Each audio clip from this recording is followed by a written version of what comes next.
Friends, कैसे हैं आप सब। आई होप सभी बच्चे बहुत ही अच्छे से क्लासेस को अटेंड कर रहे हैं और सभी क्वेश्चंस बच्चों को अच्छे से समझ में आ रहा है। इसी उम्मीद के साथ आज की क्लास हम स्टार्ट करेंगे। आज ग्रामर की क्लास नंबर 21 है और अंत तक बने रहें और ज़रूर से ज़रूर आपको बहुत ही अच्छे अच्छे क्वेश्चंस मिलेंगे। तो चलिएगा, मिसलिनियस टॉपिक से क्वेश्चन उठाए गए हैं ताकि आपका हर पार्ट कवर हो सके। ऐसा नहीं है कि एक ही पार्ट पर आपका ध्यान हो। और बच्चों, कभी भी आपको ऐसा लगे कि ये वाला टॉपिक मेरा कमज़ोर है, इसको मुझे नहीं समझ आ रहा है या इस पे ज़्यादा क्वेश्चंस मिलने चाहिए, तो प्लीज़ आप अपनी राय हमें भेजें, ठीक है।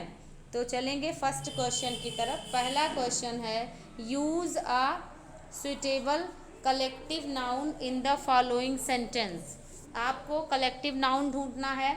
सबसे पहले देखिएगा, ये हर एग्ज़ाम के लिए इम्पॉर्टेंट है। आप इसको आइडेंटिफाई नहीं कर सकते कि सीजीएल के लिए इम्पॉर्टेंट है, बैंकिंग के लिए इम्पॉर्टेंट है और किसी टीचिंग एग्ज़ाम के लिए इम्पॉर्टेंट है कि नहीं। हर तरह के प्रश्न एग्ज़ाम में पूछे जाते हैं, तो हर तरह के सिलेबस भी होते हैं ग्रामर के और हर तरह के क्वेश्चन को बनाने का तरीका भी होता है। तो ये क्वेश्चन आपको अगर नॉर्मली एसएससी सीजीएल वगैरह में ना मिले तो आप इसको ये समझें कि ये सेंटेंस में आ जाता है। समझ पा रहे हैं ना, ऐसे अलग से नहीं आता। बट कई बार होता है, बहुत से ऐसे टीचिंग के एग्ज़ाम्स हैं जिसमें ऐसे पूछ लिए जाते हैं। तो यहाँ पर देखिएगा, आपको कहना है अ बैंड ऑफ नोमैड्स या गैंग ऑफ नोमैड्स या फ्लीट ऑफ नोमैड्स या ग्रुप ऑफ नोमैड्स। तो बच्चे, एग्ज़ाम में आया हुआ क्वेश्चन है।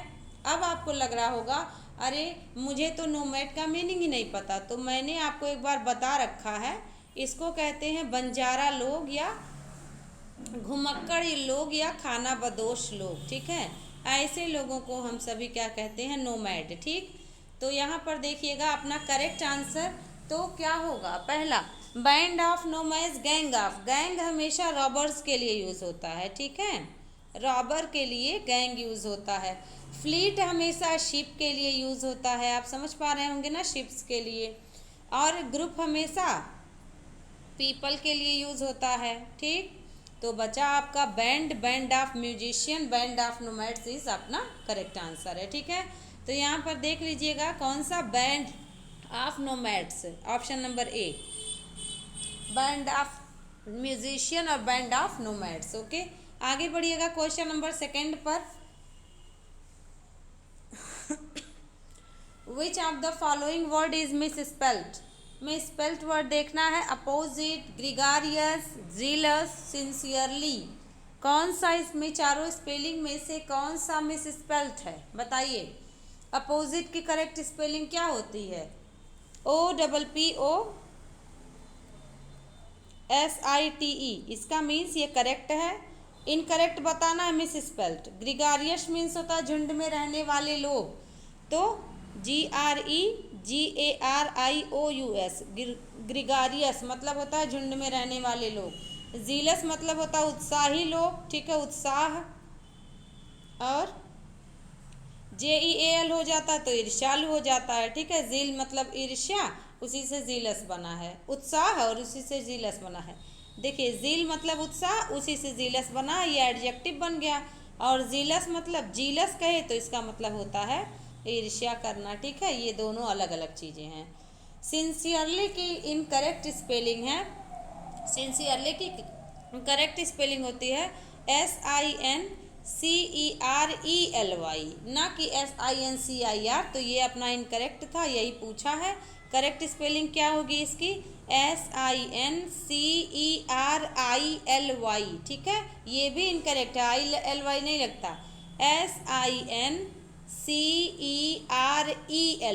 ठीक है। ध्यान करिए, एक ही बार। सिन मतलब पाप होता है, उसी से बना हुआ शब्द आप इसको कह सकते हैं, बट ऐसा कुछ है नहीं, ठीक है। सिंसियरली SINCERELY, ठीक है। आज मेरे गले में थोड़ी सी प्रॉब्लम है बच्चों, मैनेज करिएगा, ठीक है। क्वेश्चन नंबर थर्ड देखिए, विच of the following word is miss spelt. Miss spelt ये भी कौन सा, फैटलिस्ट मीन्स क्या होता है, भाग्यवादी, ठीक है। आप जानते हैं, इसके सारे वर्ड देख लीजिए। FATALIST ये करेक्ट है। इनकरेक्ट पूछ रहा है, ठीक है, इनकरेक्ट। पैराडाइज मतलब स्वर्ग, PARADISE होता है, लेकिन यहाँ CE हुआ है। तो यही अपना करेक्ट स्पेलिंग हो जाएगा। मतलब इनकरेक्ट स्पेलिंग आपसे जो है पूछा है, करेक्ट इनकरेक्ट सब प्रकार के प्रश्न आते हैं, तो आपको हर तरीके से ध्यान देना होगा। फैटलिस्ट का सही है, इसका करेक्ट स्पेलिंग पैराडाइज में DISE होता है, इसका मतलब स्वर्ग या हेवन। बैप्टाइज मतलब होता है नामकरण करना, ठीक है, तो बैप्टाइज भी करेक्ट है। और डॉल्फिन भी करेक्ट है, DOLPHIN, डॉल्फिन मछली होती है, सभी लोग जानते हैं। तो यहाँ पर पैराडाइज की करेक्ट स्पेलिंग PARADISE होगा। Okay, let's come to question number 4। Which of the following is grammatically incorrect? कौन सा ग्रामेटिकली इनकरेक्ट है? पहला ऑप्शन राइट इन इंक, दूसरा option he threw the stick in the river, और तीसरा option है we went near the station, और last है he was a favourite with his friends. बताइए कौन सा इसमें इनकरेक्ट होगा? पहला इनकरेक्ट ढूंढना है बच्चों, ध्यान रखिए। करेक्ट इनकरेक्ट ऑप्शन जैसे क्वेश्चन में इंस्ट्रक्शन मिले काम उसी प्रकार से करना होता है, ठीक है।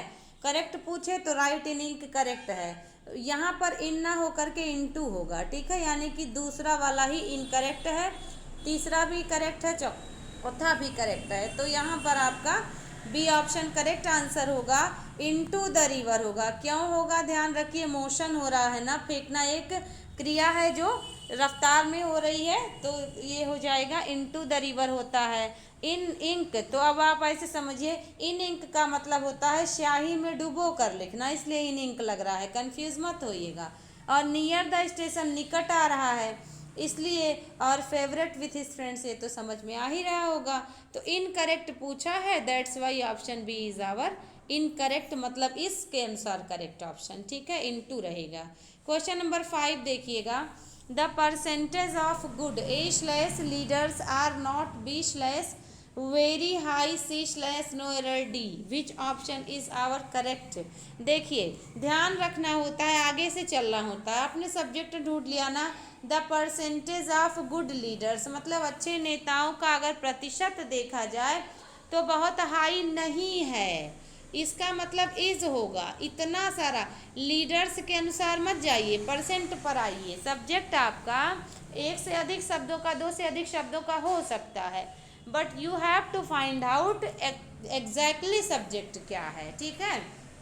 तो यहाँ लीडर्स के परसेंटेज की बात हो रही है, ना कि लीडर्स की। ई आप जो है यहाँ पर आर के स्थान पे इज हो जाएगा, ये आया हुआ क्वेश्चन है, ठीक है। तो ऐसे ही क्वेश्चंस आते हैं, बहुत से बच्चे कहते हैं मैम एरर वाला तो बहुत टफ लगता है। ऐसा कुछ नहीं है बच्चों, प्रैक्टिस के ऊपर निर्भर करता है, how much do you practice, okay. इस वजह से ही क्वेश्चन नंबर 6 देखिएगा, he had been to school but he has learned nothing there. यहाँ देखिएगा he had been to school की मतलब जहाँ पे हैड बीन टू स्कूल है, स्कूल में होता था, ठीक ना, लेकिन वहाँ पर कुछ भी नहीं सीखा। कि सीखता है, सीखा ना। तो यहाँ पर देखिए जब ये पास्ट है तो यहाँ कैसे प्रेजेंट हो सकता है, हैज़ को हैड में कन्वर्ट कर देंगे कि स्कूल में होता था फिर भी, या लेकिन कुछ भी नहीं सीख पाया, तो यहाँ पर हैड का प्रयोग करेंगे, ठीक ना। आगे बढ़िएगा, question number 7, all the dictionaries A/ which have been placed C/ on that table by C/, इसके बाद विंडो नीड्स रीबाइंडिंग। बताइएगा all the dictionaries which have, यहाँ तक तो आपको पता चल गया ना कि ऑल द डिक्शनरीज प्लूरल है तो हैव प्लूरल लगा है, लेकिन यहाँ पर देखिए और आगे बढ़िए तो बाकी सब ठीक ठाक है, बट नीड गलत है। नीड ना होकर के यहाँ पर नीड्स होना, नीड्स ना होकर नीड होना चाहिए। क्यों नीड होना चाहिए? क्योंकि इसको ध्यान रखिएगा बच्चों, यहाँ पर आपको all the dictionaries which have, और आपको पता है ना कि वर्ब को सिंगुलर बनाने के लिए SIS लगता है, ना कि प्लूरल बनाने के लिए। तो इसका correct answer option number D होगा, ठीक है, नीड होगा ना कि नीड्स। और क्वेश्चन नंबर 8 देख लीजिएगा, punctuate the following sentence, speak clearly if you would be understood. यहाँ देखिएगा speak clearly if you would be understood कर रहा है, अब आपको देखना है क्या होना चाहिए। तो दो क्लॉज के बीच में एक छोटा सा कॉमा लग जाना चाहिए, जहाँ लगा हो वही मान लेंगे। तो दूसरा और तीसरा इनकरेक्ट है पंक्चुएशन में। पहला देखिएगा, पहला में speak clearly if you would be understood, और चौथा देख सकते हैं यहाँ पर वुड बी, यहाँ कॉमा होना नहीं चाहिए, तो ये गलत हो गया, ये ऑप्शन अपना करेक्ट हो गया। ठीक है, क्या नहीं होगा तो पहले आप उसको हटा दें। ठीक है, जब आप उसको हटा देंगे तो आपका समय भी बचेगा और आपको फाइंड आउट करने में आसानी होगी कि जो नहीं होगा उसको तो हम ध्यान ही ना देंगे। तो यहाँ पर कोलन तथा सेमी कोलन दोनों नहीं होगा। ठीक है, और डी वाला ए वाला फंस रहा था, तो डी वाले में यहाँ पे कॉमा नहीं लगना चाहिए, जो कि लगा हुआ है। ओके, चलिएगा तो क्वेश्चन नंबर 9 पर चलें। Select the word with its correct spelling. पहला वैक्यूम, दूसरा वैक्यूम, तीसरा वैक्यूम, चौथा वैक्यूम। वैक्यूम मतलब आप जानते हैं ना, वैक्यूम क्लीनर एक मशीन है, तो वैक्यूम। तो याद रखिए VACWM। अगर आपको यही याद है, यूम आप पढ़िए तो याद रहेगा, VACWM वैक्यूम। तो यही अपना करेक्ट है। किस में है? पहले में डबल सी है, दूसरे में है, तीसरे में डबल सी, चौथे में डबल सी। ठीक है, तो बी ऑप्शन अपना करेक्ट ऑप्शन है। ठीक है, ये घूमने वाली स्पेलिंग है, मिल जाएगी किसी भी एग्जाम में। क्यों? क्योंकि आमतौर पे बच्चे डबल यू नहीं देखते हैं, डबल ओ ही ज़्यादातर देखते हैं। लेकिन ध्यान रखिएगा, VACWM is the correct spelling of the given word vacuum. Okay, vacuum पढ़िए तब भी याद रहेगा। Question number 10, find out the one word that is not a match. बताइए, वन वर्ड है जो मैच नहीं कर रहा है। पहला, अ बैटल और match in which neither party with drawn. तो सही है भाई कि कोई भी जो है जब नहीं भी जीतता है दोनों पार्टी में से, तो मैच ड्रा हो जाता है। दूसरा देखिएगा, a brief, a belief country, यहाँ पर एन होना चाहिए था। फिर है कंट्रेरी मतलब विपरीत या उल्टा। To the believe gallery, generally accepted तो हेरेसरी बोलते हैं, इसको विधर्म बोलते हैं। ठीक है, विधर्म यानी धर्म के खिलाफ काम करना, या कोई भी ऐसी जो है बात जो मार्केट में प्रचलित हो या उसके जो है सर्वमान्यता से विपरीत काम करना, तो वो हेरेसरी बोलता है। ये भी गलत है, मतलब सही है। आपको गलत वाला ढूंढना है, नॉट ढूंढना है। तीसरा ऑप्शन देखें, a book that has information of all the branches of the knowledge, encyclopedia, ये भी करेक्ट है। विश्व विज्ञान कोश, ये भी करेक्ट है कि एक ही किताब जिसमें सभी प्रकार के ज्ञान प्राप्त हों। तो बचा कुचा चौथा, आपको चौथा देखना पड़ेगा। A cluster of houses in a village, omelette नहीं बोला जाता भाई, हैमलेट बोला जाता है। ये एग्जाम में पूछा है। ठीक है, same same question. Okay, omelette नहीं हैमलेट। ठीक है, और ऑमलेट की करेक्ट स्पेलिंग भी ध्यान कर लीजिए, एग्जाम में ये भी स्पेलिंग भी पूछा है ना, और मैंने भी एक बार आपसे पूछा है किसी क्लास में। नेक्स्ट है क्वेश्चन नंबर 11, कह रहा है कि I school boy who cuts classes frequently is.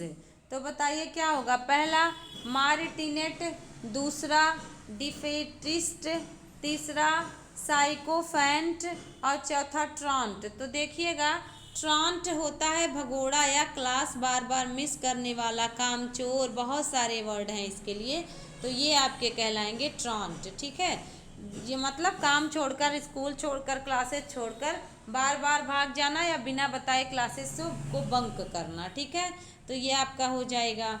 अब देखिए 12 question, which one of the following is the correct spelling. Caesarean की करेक्ट स्पेलिंग क्या होगी। पहला ऑप्शन देखिए, पहला ऑप्शन आपको मिल रहा है सिजेरियन में CAESAREAN, तो यही करेक्ट स्पेलिंग है बच्चों, ध्यान रख लीजिए, याद कर लीजिए। सिजेरियन बेबी होता है ना, है ना, जिसकी नॉर्मल बेबी नहीं होते, सिजेरियन बेबी, ये शब्द आपने सुना होगा। तो CAE होता है, SAR होता है, EAN होता है। ठीक है, ये याद कर लीजिए, बहुत ही कॉमन सा शब्द है, बट एग्जाम में पूछ लेता है।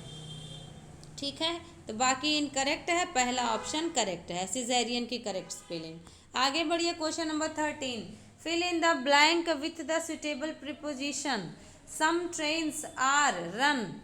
तो बताइए ध्यान आ रहा है ना, बाई इलेक्ट्रिसिटी होता है तो फ्राम नहीं होगा, फ्राम आपका नहीं होगा, इनकरेक्ट हो गया, ऑन भी इनकरेक्ट, विथ भी बाई इलेक्ट्रिसिटी होता है, यानी कि बिजली से दौड़ती हैं, बिजली द्वारा दौड़ती हैं, सेंटेंस पैसिव वॉइस में लिखा है तो बाई इलेक्ट्रिसिटी होगा। ओके, क्वेश्चन नंबर 14 देखिए, I introduce you dash my boss this week, तो क्या हो जाएगा, विथ माई बॉस की, टू माई बॉस की, फॉर माई बॉस की, ऑन माई बॉस, तो I introduce you to my boss. ठीक है, इनडायरेक्ट ऑब्जेक्ट है ना तो टू ही लगाते हैं। ठीक है, तो आपका क्वेश्चन नंबर 14 में टू माई बॉस होगा। ठीक है, क्योंकि आप ध्यान रखिएगा ये इनडायरेक्ट ऑब्जेक्ट है इसीलिए। क्वेश्चन नंबर 15, क्वेश्चन नंबर 15 ध्यान करें,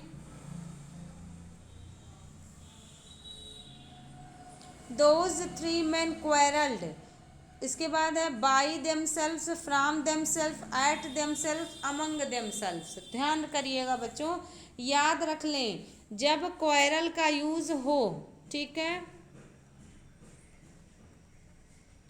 क्वेरल का, तो याद रख लीजिए यदि पर्सन है तो विथ लगता है, बार बार आता है ये, और मैटर हो तो ओवर लगता है, मैटर हो तो ओवर लगता है।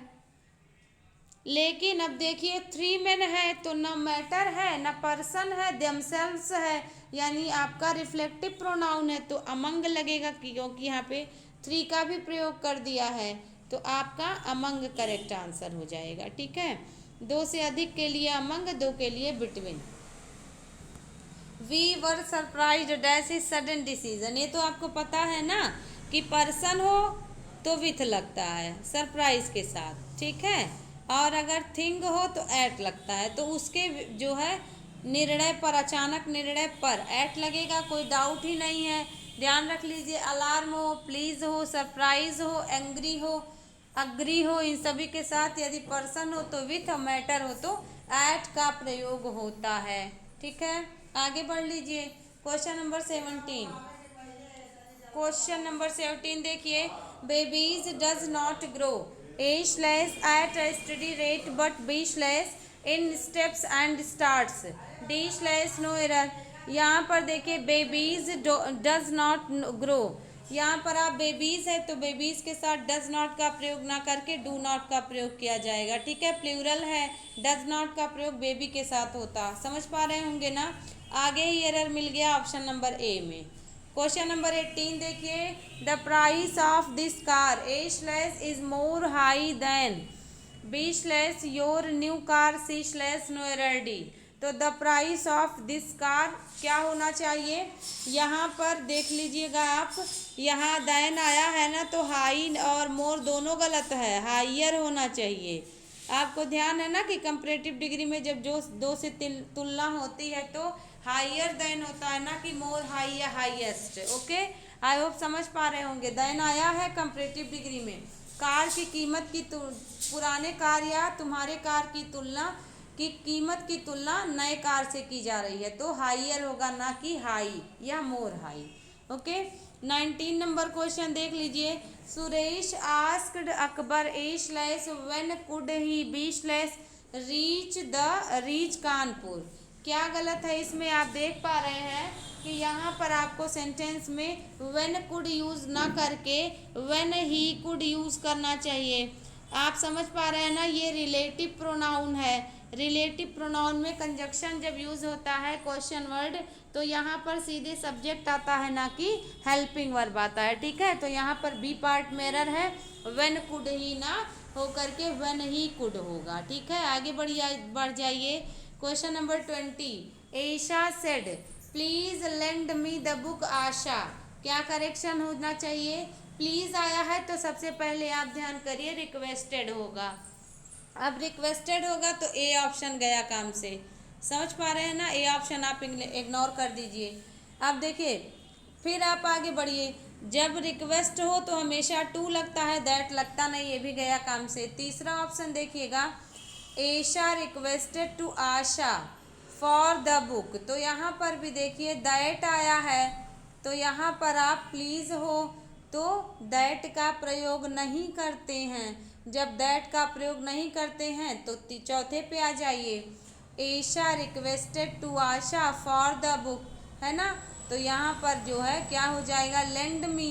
तो यहाँ पर to lend me the book होना चाहिए था ना, लेंड मी भी चेंज होता, मी आपका हर में चेंज होता, तो यहाँ भी ये चेंज नहीं हुआ है pronoun. None of the above अपना करेक्ट ऑप्शन होगा। यहाँ अगर दैट ना लगा होता तो आप कह सकते थे कि रिक्वेस्टेड के साथ टू लग जाता तो सही था, बट दैट लगा इसलिए नन ऑफ द अबव होगा। ठीक है, तो आई होप आपको बच्चों ये 20 क्वेश्चन समझ में आया होगा।